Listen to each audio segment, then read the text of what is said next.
The Abukuma-class is in its final days of service with the Japan Maritime Self-Defense Force, or JMSDF. However, the story of this destroyer escort does not end here. The Philippines has expressed interest in acquiring all 6 ships, which are scheduled for decommissioning in 2027. As the weapon detective, we're now investigating the Abukuma-class, which represents a more significant development in the Asia-Pacific region than it may initially seem.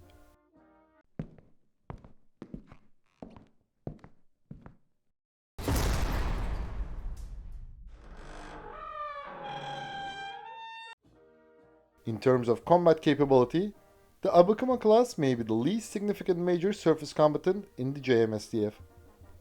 Yet, this destroyer escort is about to become this region's most significant symbol of change in the new era.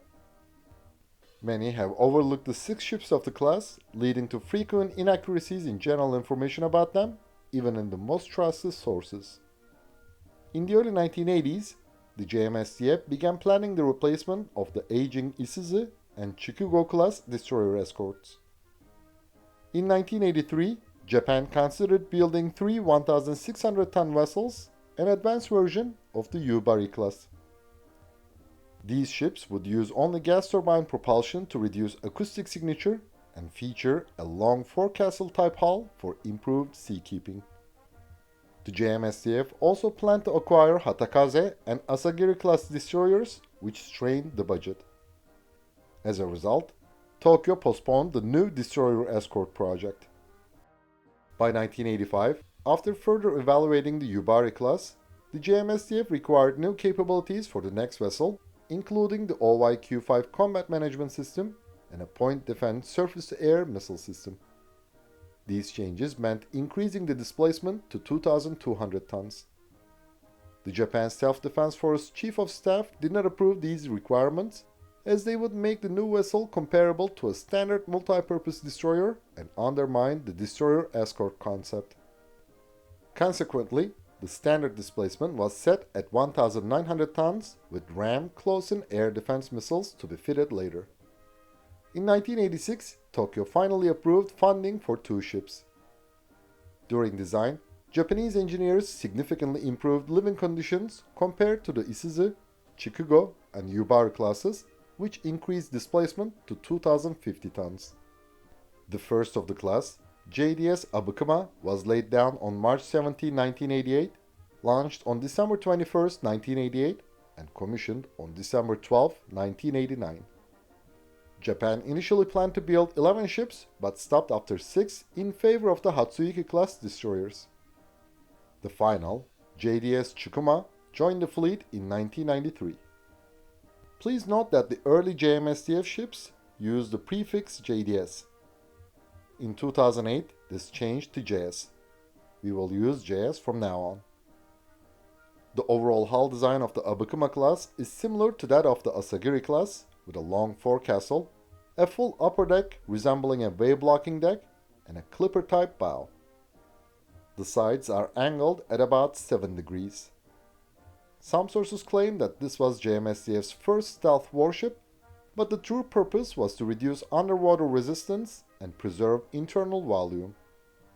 Although the resulting design ultimately reduced the radar cross-section, it was not a specific objective of the Japanese engineers. The V-shaped hull is constructed from steel. It contains 12 watertight compartments. Even if 3 adjacent one float, the ship remains operational. The superstructure is made of aluminum magnesium alloys and has a conventional superstructure layout rather than a single-part angled one. The ship also features lattice masts and a non-angled turret. The engine layout of the Abukuma class is also the same as Asagiri class, with the port shaft driven from the forward engine room and the starboard shaft from the aft engine room. This arrangement increases survivability. The propellers feature high skew blades and slower rotation to reduce the acoustic signature. The fins are fitted to the hull to improve stability at high speeds. Another incorrect claim is that the Abukuma class has a combat management system. Though specified by the JMSDF in 1985, approval was not granted. As a compromise, future installation of simplified systems was left open, but this modernization has not occurred. Without this equipment, the Abukuma-class has limited combat capability compared to modern surface combatants. The vessel lacks a hangar and flight deck for helicopter operations, which is another shortcoming for a modern submarine hunter. The JMSDF did not require this capability because these destroyers would operate in coastal waters. Instead, it planned to use the ships with land-based air units. Still, the Abukuma-class can conduct vertical replenishment and helicopter in-flight refueling. As with the previous Japanese destroyer escorts, the ship's refueling at sea equipment is also kept to a minimum. Abukuma-class vessels undergo annual degassing, which typically takes 7 to 10 consecutive days at the maintenance port. The ship includes rest areas, a feature not present in the previous Isuzu, Chikugo, and Yubari classes. It was also the first Japanese destroyer to use double-tiered bunk beds instead of traditional triple-tiered ones, further improving crew habitability. The complement of the Abukuma class is of 120 people. The ship has a length of 109 meters, a beam of 13.4 meters, and a draught of 3.8 meters. Its standard and fully loaded displacements are 2,050 and 2,550 tons respectively. The combined diesel or gas propulsion system comprises two 13,325 horsepower Kawasaki RR-SM-1A gas turbines and two 3,000 horsepower Mitsubishi S12U MTK diesels. The maximum speed of the Abukuma class is 27 knots. Its range at an economical speed of 18 knots is 5,624 nautical miles, equivalent to 10,415 kilometers. The destroyer is equipped with the L-band OPS-14C air search and C-band OPS-28C surface search radars, OQS-8 bow-mounted sonar, NOLR-8 electronic support measure system, and OAX-1D infrared night vision device. The first four ships are equipped with the OPS-27 navigation radar on the lower starboard side. The remaining two, JS Chikuma and JS Tone, are equipped with the OPS-20 navigation radar. Their foremasts are raised by 1.5 meters and an additional stage is added for this installation. Additionally, these two ships have the D variant of the OPS-28 surface search radar, which differs from the C version in that it uses nationalized components. The Abukuma class also features the OLR-3 electronic countermeasure system and two Mark 137 Sirbach chaff launchers.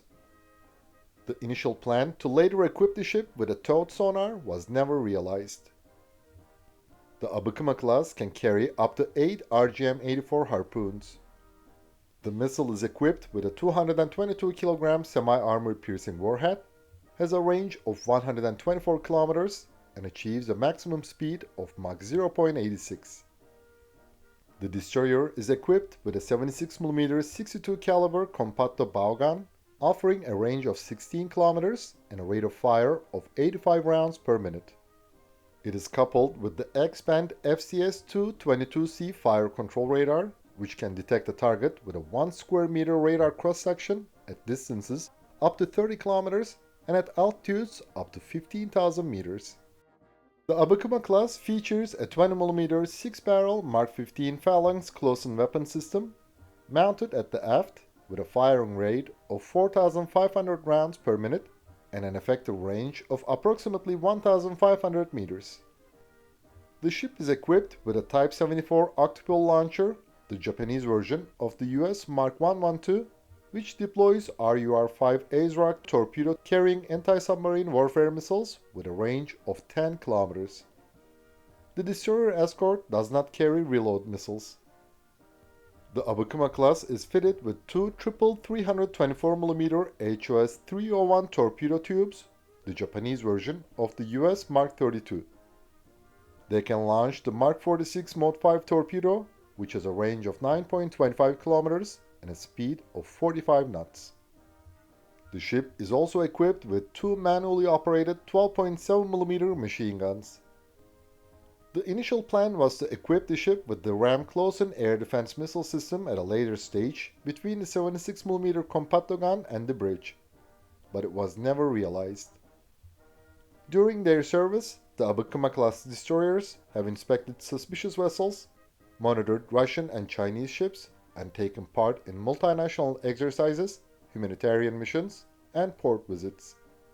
The JMSDF designates the Abukuma-class as a destroyer escort. The US Navy used the same term for its frigates until the mid-1970s. As a result, many Western sources classify the ship as a frigate. On the other hand, given its displacement and armament, the Abukuma-class can be no more than a corvette by modern standards.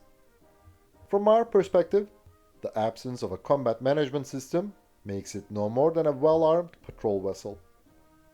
Japan is going to replace the 6 vessels of this class with new Mogami-class frigates. However, the Abukuma-class appears to remain operational. In 2025, the Japanese and Philippine governments agreed to transfer at least 5 of these vessels to the Philippines. Of course, before delivery, they will be modernized to meet the Philippine Navy's requirements. Since the new millennium, the USA has struggled to find surplus naval vessels to donate or sell to its allies.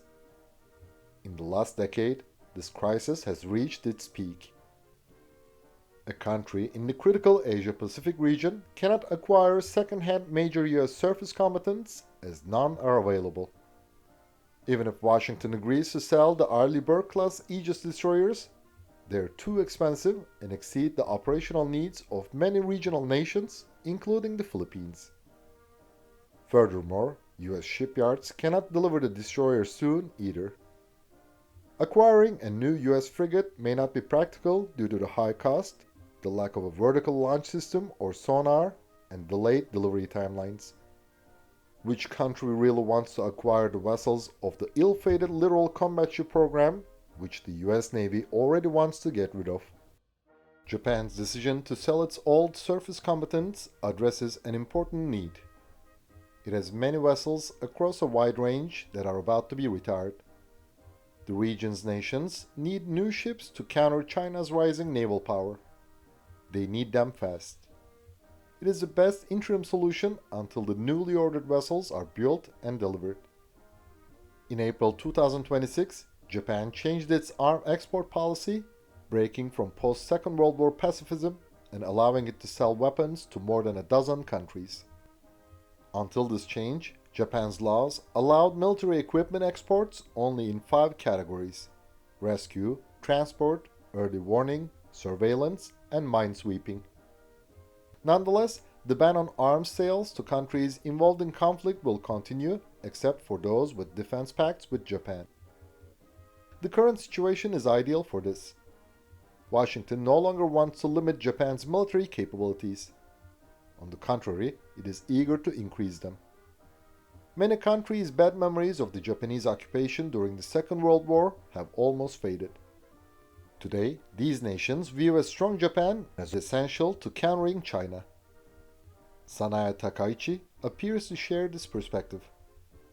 As the Prime Minister, she has increased the defense budget and stated that a potential Chinese attack on Taiwan is an existential issue for Japan. This statement marked a major change in Japan's 80-year policy. Her victory in 2026 snap general election demonstrated public support for this shift. If the transfer is finalized, the Abukuma-class will be the most tangible symbol of a new era in the region. The post-Second World War order will recede further into history. The country of the rising sun will join the ranks of major arms supplier. With the USA unable to quickly provide surplus weapons to allies, Japan is positioned to fill this gap. It will be interesting to watch. Thanks for watching our video. And please don't forget to subscribe to our channel and click the bell button to be notified of our new videos. For more contents like this, please consider clicking the join button to support our channel. And as always, we would greatly appreciate all of your likes, comments and shares.